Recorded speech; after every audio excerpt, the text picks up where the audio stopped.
Sejarah Prancis, dari zaman batu ke kekuatan dunia modern. Bayangkan sebuah negeri yang telah ada jauh sebelum sejarah ditulis. Sebuah tanah yang dihuni manusia purba, ditaklukkan kerajaan besar, dilanda perang paling mengerikan dalam sejarah manusia, namun tetap bangkit dan berdiri tegak hingga hari ini. Negeri itu adalah Prancis. Inilah kisah sebuah bangsa, dari zaman batu, hingga menjadi kekuatan dunia modern. Bab 1 Manusia Purba di Prancis.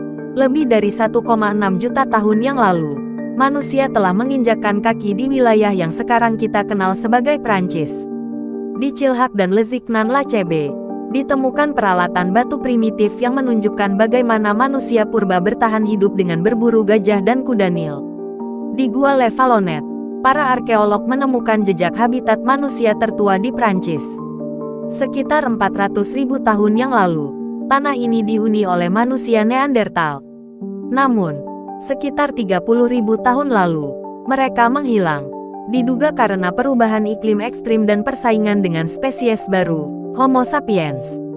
Jejak keberadaan mereka masih tertinggal di dinding-dinding gua seperti Lascaux dan Gargas, lukisan yang menjadi pintu menuju masa lalu. Bab 2 Galia dan Awal Peradaban.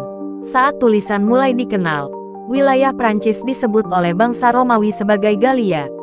Wilayah ini dihuni oleh 3 suku besar, Gaul, Aquitani, dan Belgae, dengan suku Gaul sebagai kelompok terbesar yang berbahasa Celt.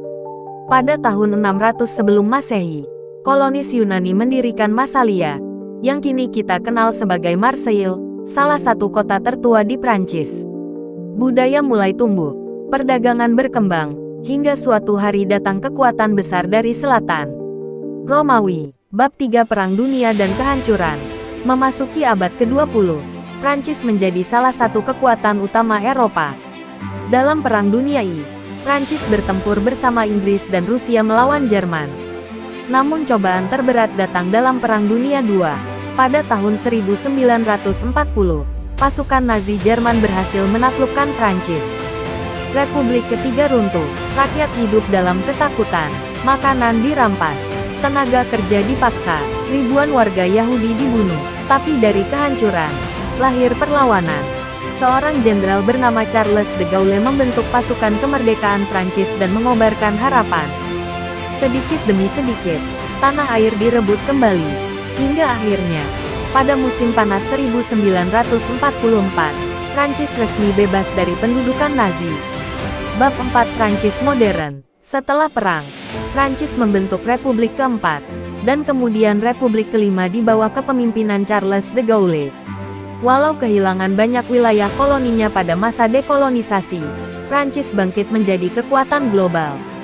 Prancis menjadi anggota tetap Dewan Keamanan PBB, anggota NATO, pelopor berdirinya Uni Eropa, pusat seni, budaya, dan ilmu pengetahuan dunia. Dari luka peperangan, kini berdiri sebuah negara yang menjadi simbol kebebasan, revolusi, dan kebudayaan. Penutup, Prancis membuktikan satu hal, bangsa yang pernah jatuh, bukan berarti bangsa yang kalah. Dan sejarah, selalu ditulis oleh mereka, yang berani bangkit kembali.